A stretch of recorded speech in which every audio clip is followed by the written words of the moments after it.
Programa Brasil do Futuro. Notícia, opinião, as personalidades mais importantes e relevantes do cenário político passam por aqui. Tudo o que você precisa para começar o dia bem informado sobre os assuntos de Ribeirão Preto, do Brasil e do mundo, da política e do governo do Partido dos Trabalhadores. Apresentação: José Alfredo Carvalho, Nando Medeiros. Programa Brasil do Futuro. O Brasil é dos brasileiros e das brasileiras. Nosso país é soberano, um país único que tem diversidade, riqueza e seu maior diferencial, o povo brasileiro. Milhões de brasileiros e brasileiras que acordam cedo todos os dias, que não fogem à luta, que têm orgulho do Brasil e defendem o que for melhor para si e para o crescimento do país. Um povo que sabe a importância de ter casa, luz, comida na mesa, respeito ao trabalho e dinheiro no bolso para viver com dignidade. Estamos aqui para ser o canal e a voz do maior partido de esquerda do mundo, da nossa militância, dos trabalhadores e trabalhadoras do país. Assim como o Brasil cresce, nossa comunicação cresce também.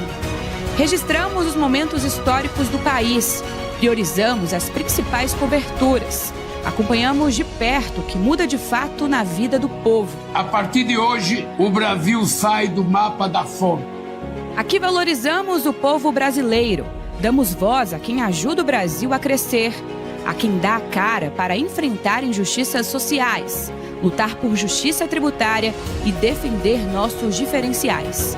Quem luta para garantir educação a todos, crédito para o trabalhador e mudanças sociais de verdade. A gente respeita todos que fazem parte do nosso Brasil e te convidamos a seguir com a gente na transformação da nossa história. E com orgulho podemos dizer: somos brasileiros e fazemos parte da TV PT. Aqui brilha uma estrela.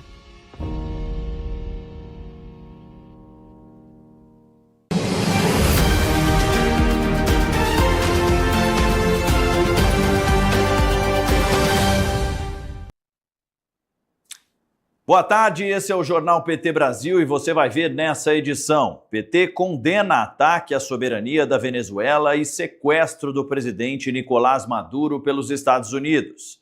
Presidente Lula afirma que ataques dos Estados Unidos ultrapassaram uma linha inaceitável. Brasil participa nesta segunda-feira de reunião do Conselho de Segurança na ONU para discutir situação na Venezuela. E o PT convoca a militância para ato pela democracia no dia 8 de janeiro, 3 anos após a tentativa de golpe. Hoje é segunda-feira, 5 de janeiro, e o Jornal PT Brasil começa agora.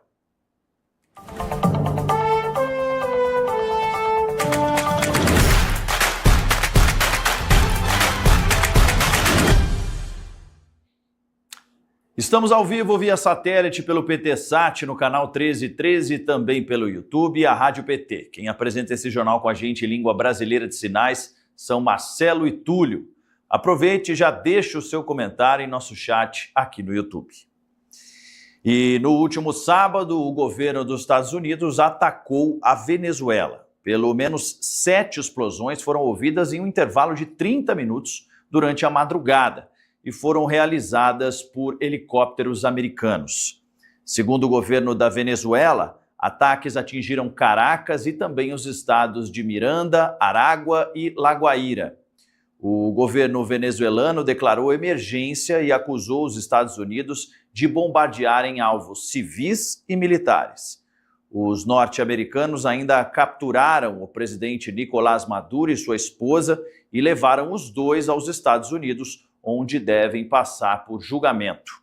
Entre as principais acusações, narcoterrorismo e de ser líder de um dos principais cartéis do país. Maduro nega as acusações e aponta interesse dos Estados Unidos nos recursos minerais e do petróleo da Venezuela, que tem a maior reserva de combustível do mundo. O presidente americano Donald Trump, inclusive, já afirmou que vai ficar com parte dos barris de petróleo e que vai governar a Venezuela até que seja feita uma transição. A escalada do conflito começou em agosto, quando Trump começou a enviar uma frota militar para combater o que chamaram de narcoterrorismo no Mar do Caribe. E a presença americana na região foi aumentando com os meses. Desde o início de setembro, forças americanas também realizaram mais de 20 ataques em águas internacionais contra barcos que supostamente transportavam drogas. Mais de 80 pessoas foram mortas. E sobre isso, o PT condenou veementemente a agressão militar dos Estados Unidos contra a Venezuela, seu povo, e afirmou que o ato se caracteriza como um sequestro do presidente Nicolás Maduro e da primeira-dama. Anteriormente, o PT já havia manifestado profunda preocupação com a escalada do conflito, que tem motivações políticas e econômicas, e alertado para os graves riscos à estabilidade regional. A nota afirma que o bombardeio em Caracas e o sequestro do presidente configuram a mais grave agressão internacional registrada na América do Sul no século XXI. O PT ainda reafirma seu compromisso com soluções construídas no âmbito de organizações multilaterais, em especial da Organização das Nações Unidas, da qual fazem parte tanto os países diretamente envolvidos no conflito, quanto os demais países da região. O partido ainda reitera que a soberania dos povos, a solução pacífica das controvérsias e o respeito ao direito internacional constituem princípios centrais da política externa do PT e caminhos indispensáveis para a preservação da paz e da estabilidade na América Latina.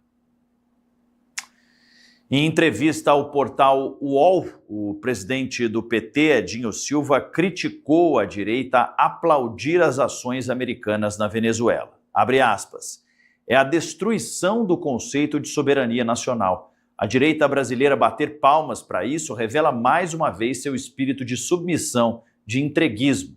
A democracia precisa ser vitoriosa no mundo, ou viveremos os horrores dos valores fascistas. Vamos dizer não aos submissos, vamos dizer sim para a soberania. Essa será a disputa de 2026. Fecha aspas. Pelas redes sociais, o senador Humberto Costa também afirmou que, abre aspas, os Estados Unidos não atacaram apenas a Venezuela, violaram o direito e toda a comunidade internacional. O multilateralismo está em risco e muita coisa está em jogo. Esse tipo de ato de uma nação sobre outra nação soberana não pode ser normalizado. É uma ameaça à paz mundial. Fecha aspas.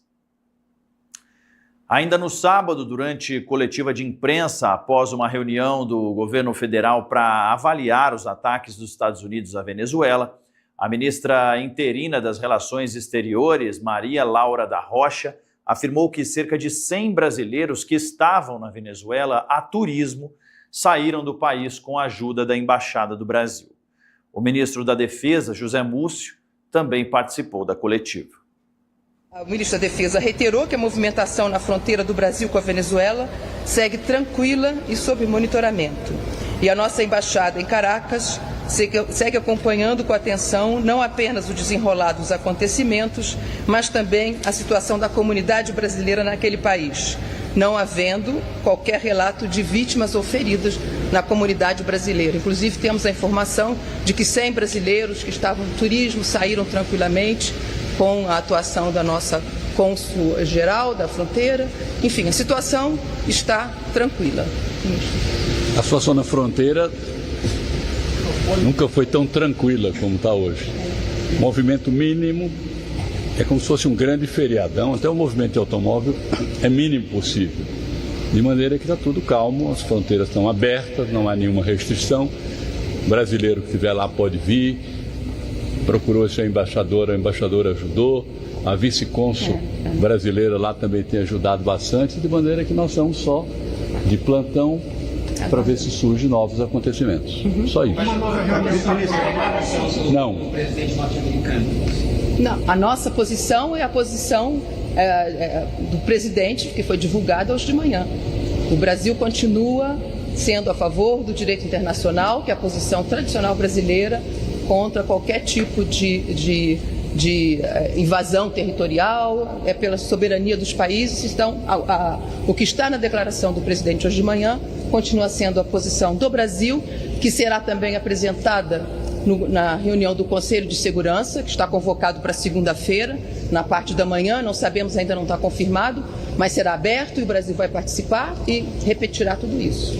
Embaixadora, quem o governo do Brasil considera hoje que comanda a Venezuela? Na visão do Brasil, quem é o presidente da Venezuela e com quem o Brasil está em interlocução? Se na ausência do atual presidente, Maduro é a vice-presidente. Ela está como presidente interina. Alguma reunião dos organismos aqui da América do Sul, da América Latina? Não, está sendo cogitada uma reunião ministerial da CELAC, portanto, todos os países da região, para amanhã, por volta das 14 horas de Brasília. Ministerial. Já houve algum contato de autoridades brasileiras com a Delcy Rodrigues ou ainda não? Só o único contato que houve entre autoridades foi a de manhã do ministro Mauro Vieira com o Ivan. Exatamente. E com o governo americano, tem previsão de ter algum tipo de... Não, previsão não. Teremos contato se a ocasião aparecer. Então, o que fazer? Não cabe a nós. Vai fazer algum contato com o governo americano?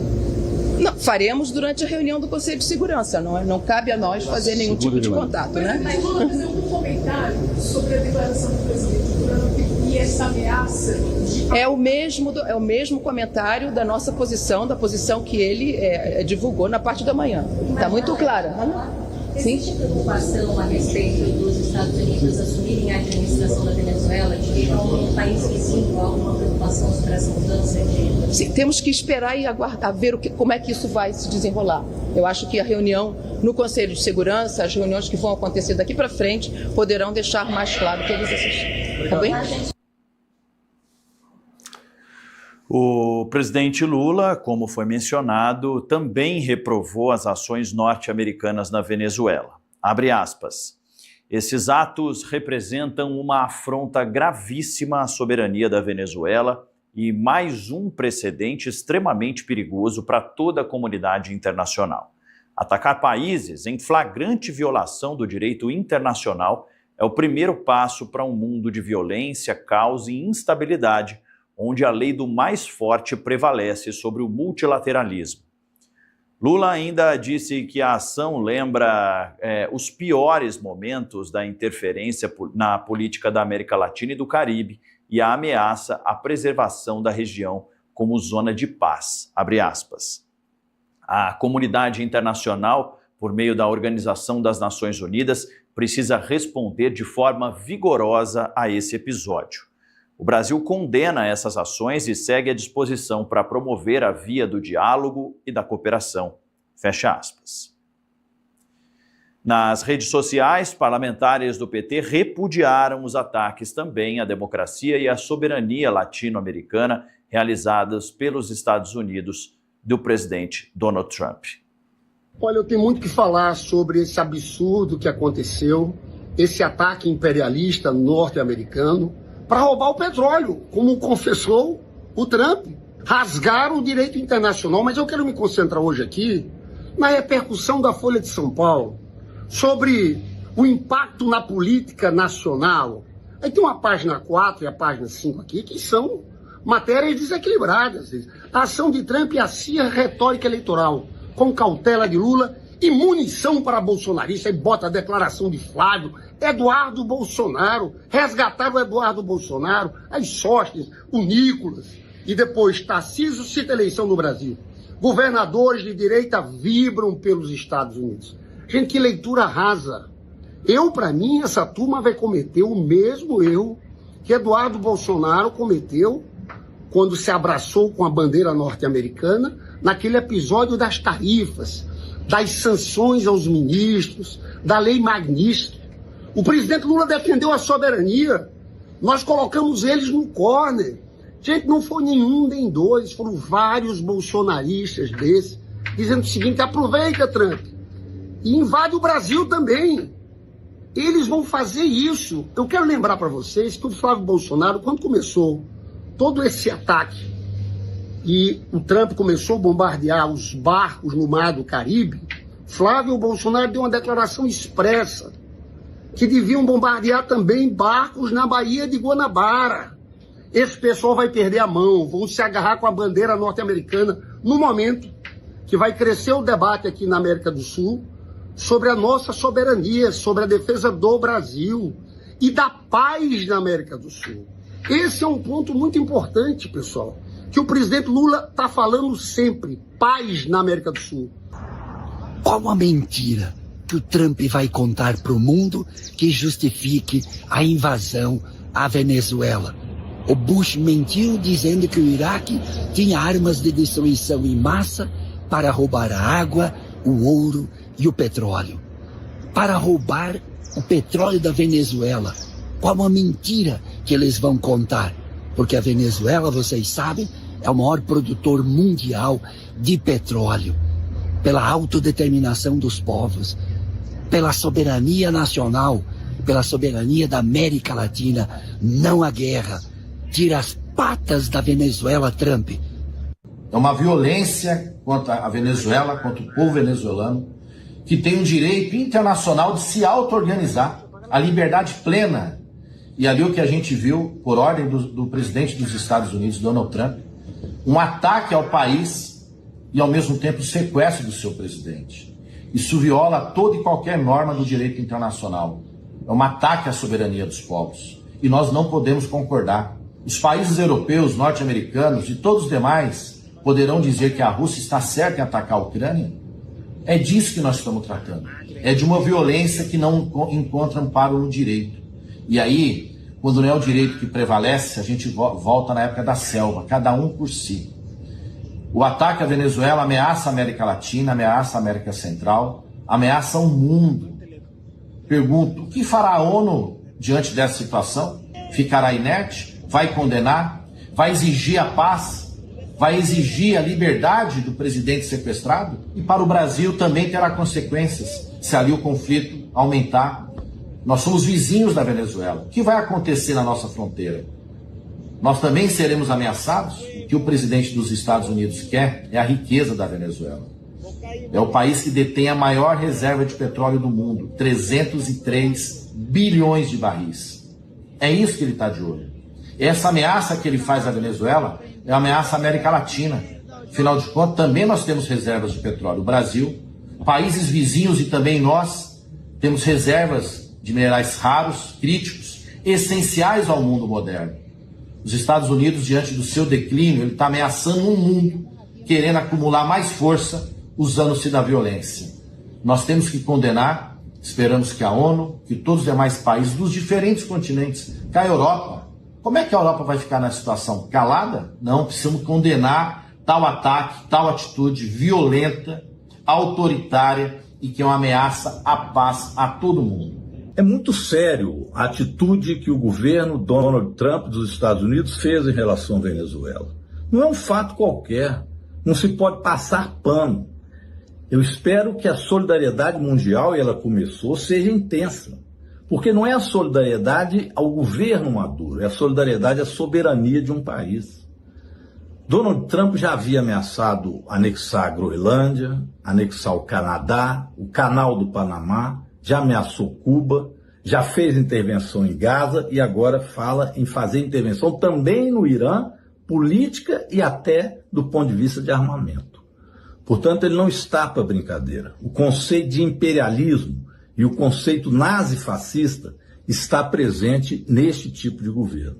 E também internamente, aqueles que defendem o processo democrático têm sido atacados constantemente e não se respeita sequer a Constituição dos Estados Unidos da América do Norte. É muito sério o que aconteceu hoje, foi um sequestro. Simplesmente vai a outro país, apodera-se do seu presidente e depois dá uma entrevista em rede internacional dizendo que o resgate que ele pretende é o petróleo e a soberania da Venezuela. Todos nós corremos risco com isso. Agora, pessoal, aqui no Brasil é de entristecer ver o papel da extrema-direita e o silêncio de setores também do chamado Centrão. A extrema-direita simplesmente está batendo palma, dizendo que isso é a liberdade da Venezuela. Imagina, um país atacado, um presidente sequestrado e eles chamam isso de liberdade. Zema, Ratinho, Tarcísio, todos governadores que querem agora o lugar do presidiário Jair Bolsonaro, alardeando esta vantagem e pior, dizendo que o Brasil corre o mesmo risco, como se fizessem ameaça ao presidente Lula, ou seja, querem agora trabalhar com a ideia de golpe continuado como um processo externo que possa vir para o Brasil. É preciso que o Congresso Nacional se manifeste, solte uma nota, tanto a Câmara como o Senado, repudiando este ato covarde de sequestro, porque foi isto que de fato aconteceu. No mundo inteiro a solidariedade já se inicia. Manifestações populares, e nós vamos fazê-las também no Brasil. Manifestações em todo o mundo, querendo a garantia de que a soberania e a democracia tem que ser construída por cada país. No caso da Venezuela, não houve nenhum levante, nem mesmo tentativa de um golpe interno.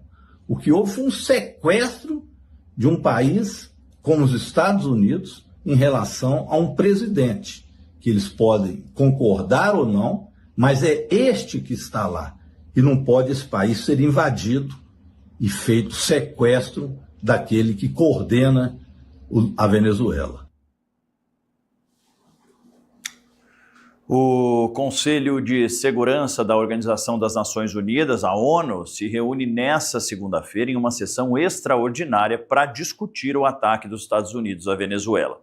O Brasil não é membro permanente do Conselho, mas pretende pedir a palavra para fazer um discurso que deve seguir a linha do pronunciamento do ministro das Relações Exteriores, Mauro Vieira, na reunião da Comunidade de Estados Latino-Americanos e Caribenhos, a CELAC, ontem, e também a nota do presidente Lula. O presidente brasileiro afirmou que a ação militar norte-americana na Venezuela é um ataque à soberania do país e cruzou uma linha inaceitável. No domingo, Brasil, México, Chile, Colômbia, Uruguai e Espanha divulgaram um posicionamento conjunto no qual expressam preocupação com tentativas de controle governamental diante da ação militar da Casa Branca. E no próximo bloco a gente fala sobre a isenção do imposto de renda para quem ganha até 5 mil, que já está valendo. O Jornal PT Brasil volta rapidinho.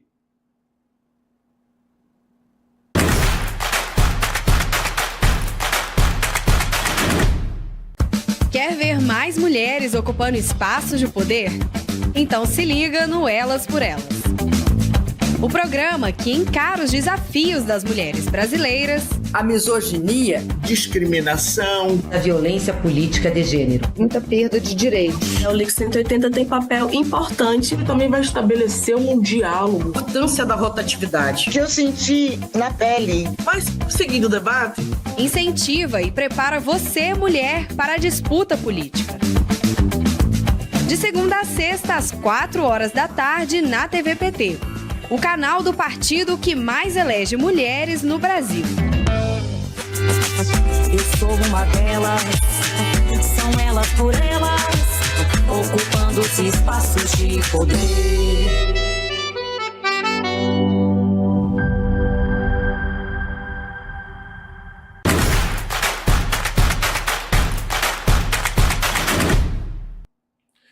Estamos de volta com o Jornal PT Brasil e já está valendo a isenção total do imposto de renda para quem ganha até 5 mil mensais.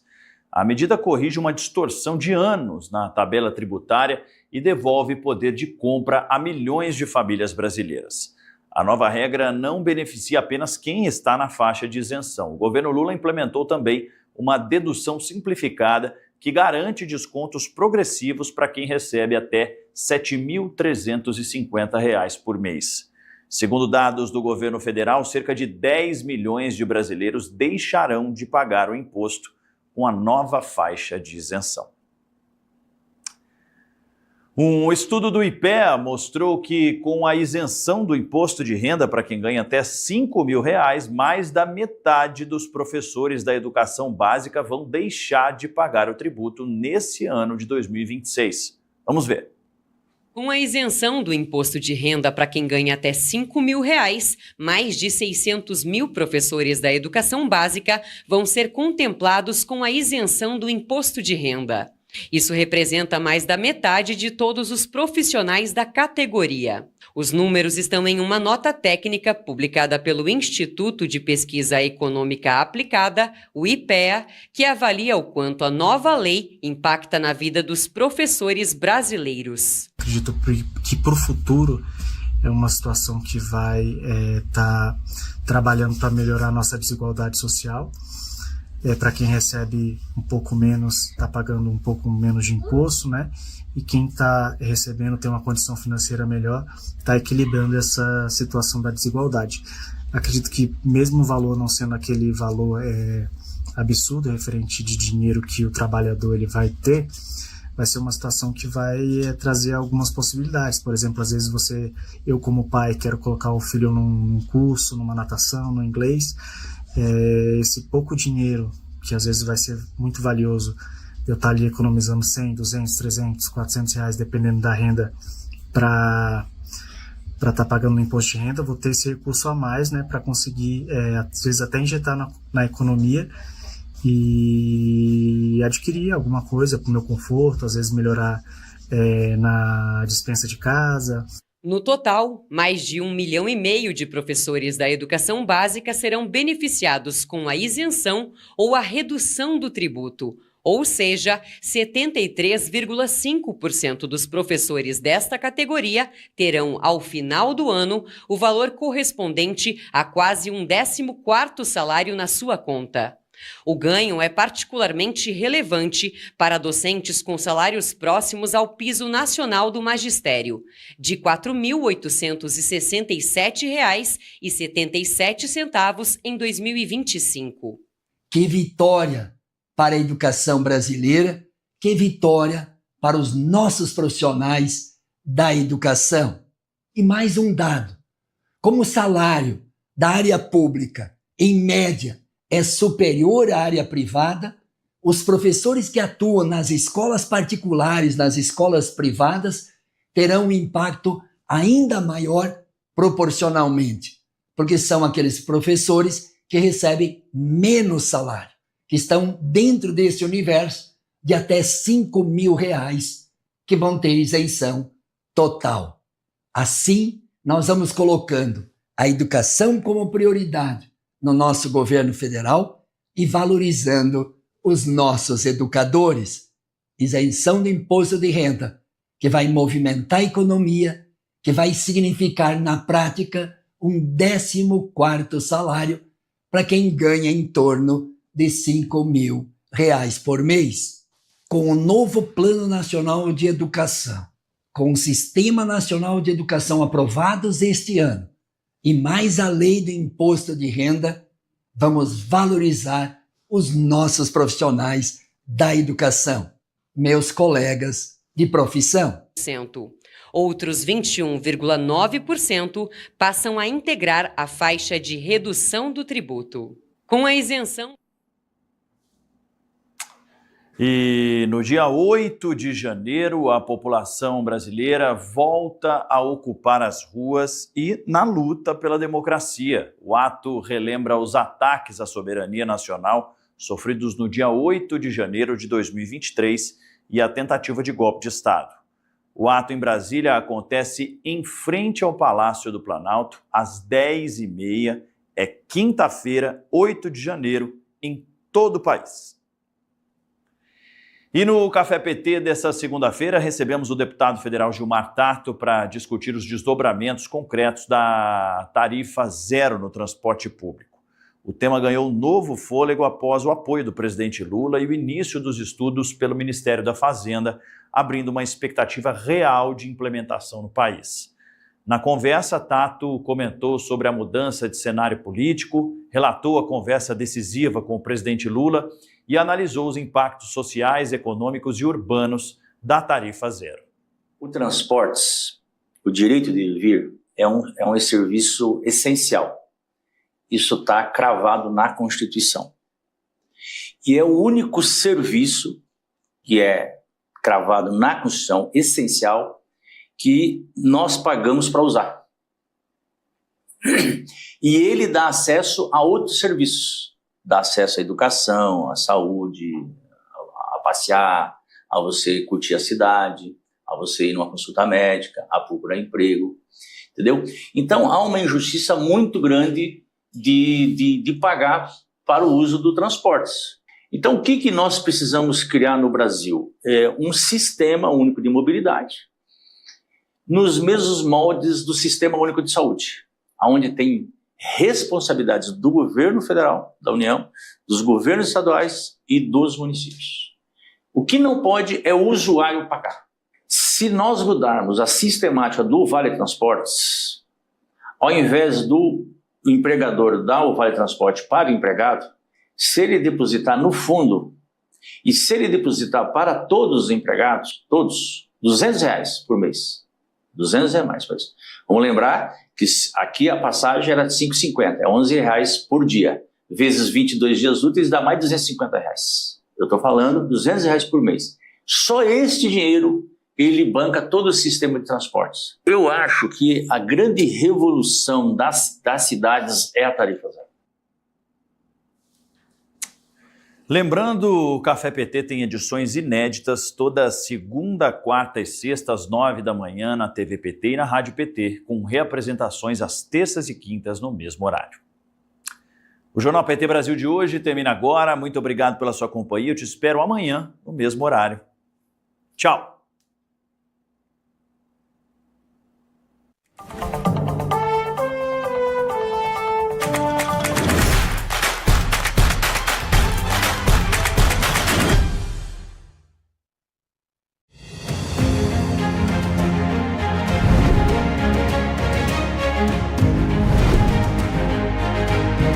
A arte e a cultura existem para dar novos sentidos à vida e caminham juntas com a educação.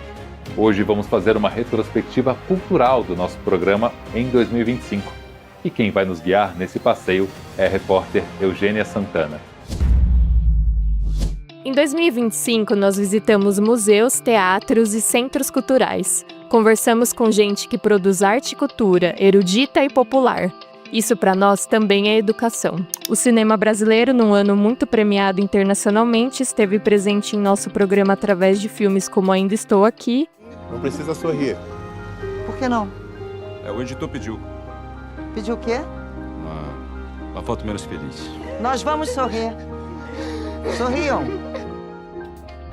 E O Último Azul. O que está acontecendo aqui? Senhora Tereza, dona da casa? Aham. É uma homenagem do governo. Homenagem? É, por conta da sua idade. Mas desde quando uma pessoa é homenageada só porque ficou velha? Deixe ninguém travar seu caminho, não.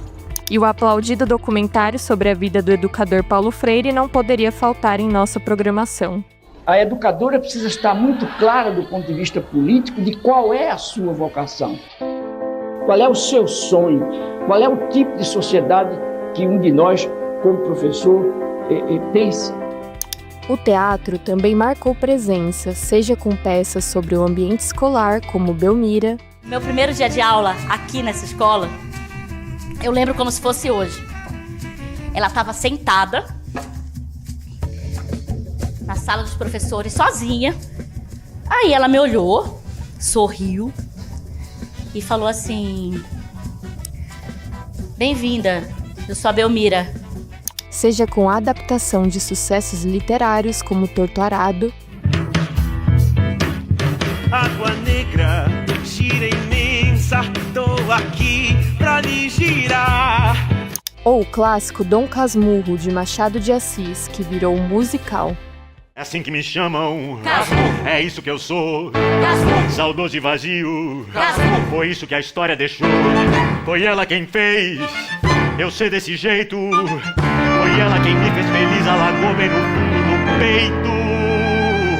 Me explica direito. Questões sociais também estiveram nos palcos, como na peça Macacos, que abordou o racismo. O monólogo é o relato de um homem negro em busca de ressignificar o substantivo que dá nome à obra. Uma verdadeira aula de história, que convida o público a encarar a história do país sob a perspectiva das violências coloniais e dos preconceitos que atravessam o cotidiano até hoje. Historiadores dizem que o povo brasileiro é um dos poucos povos que não vão gritar a sua república no dia dela para comemorar.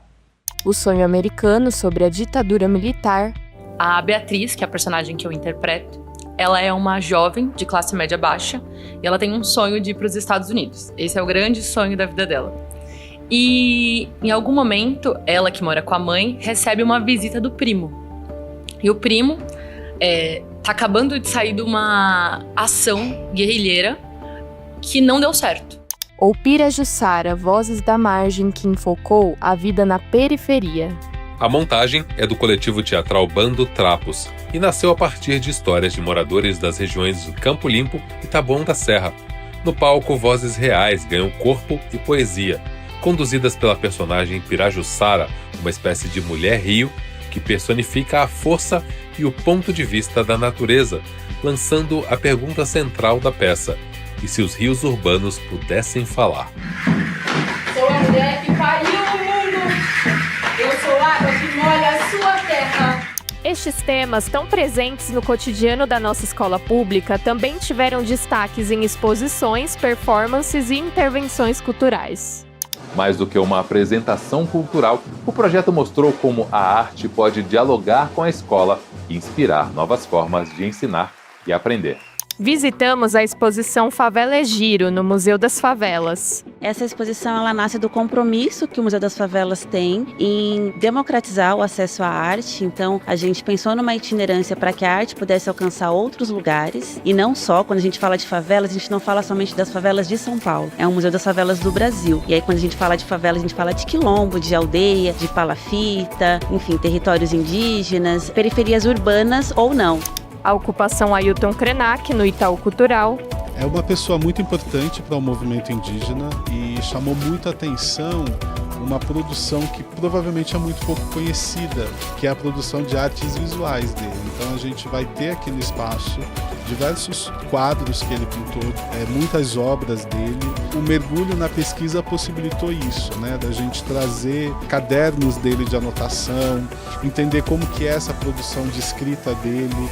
E a exposição Ainda Não É o Fim do Mundo, que refletiu sobre as questões ambientais. O tema é muito importante, né? O Paço das Artes não poderia deixar de falar sobre essa urgência climática e a gente procurou um olhar particular, apesar de 18 artistas, né? Cada um com a sua particularidade justamente, mas trazer um clima de que o mundo pode estar acabando, mas não vai acabar. Então, uma certa esperança através da arte e dessa recuperação dos saberes tradicionais e vernaculares. Assuntos educativos sempre estiveram em nossa pauta. Exposições pedagógicas como Epidemias no Museu da Anatomia Humana,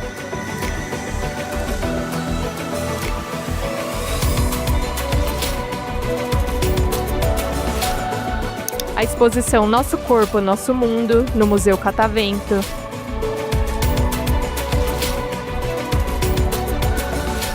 O Museu da Língua Portuguesa, com Fala, Falar, Falares.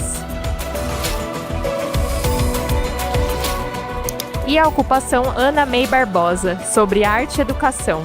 May Barbosa é uma educadora brasileira que tem trabalhado com educação desde o começo dos anos 50 e que dentro desse grande campo da educação tem se dedicado especialmente à arte. Ela é uma das nossas principais referências, teóricas, práticas do trabalho pedagógico, isso que a gente chama de arte-educação. Arte, aliás, não faltou por aqui. Visitamos a Bienal de São Paulo.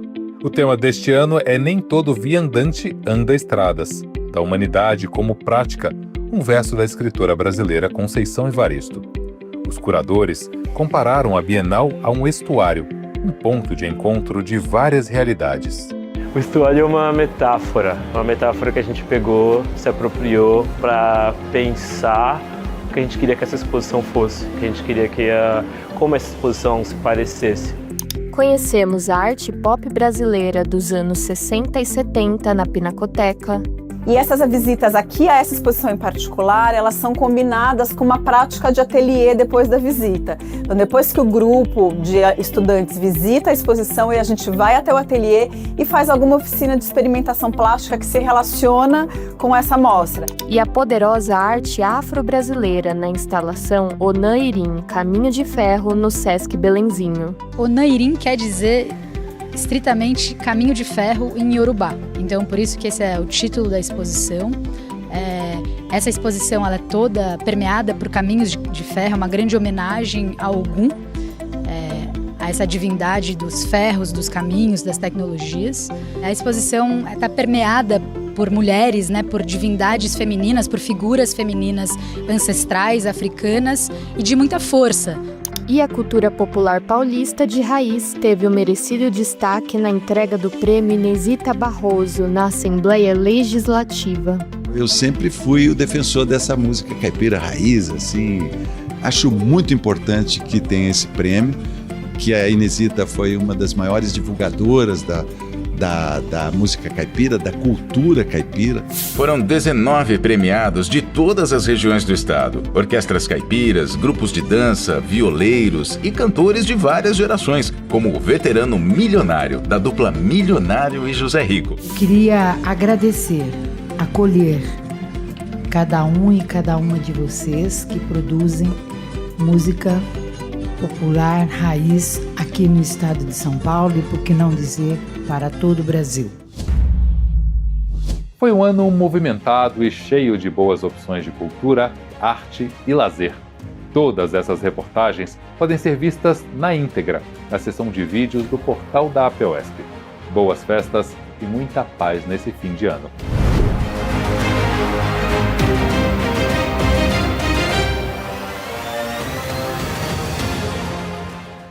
Você sabe, na hora em que precisa, é com o PT que você pode contar.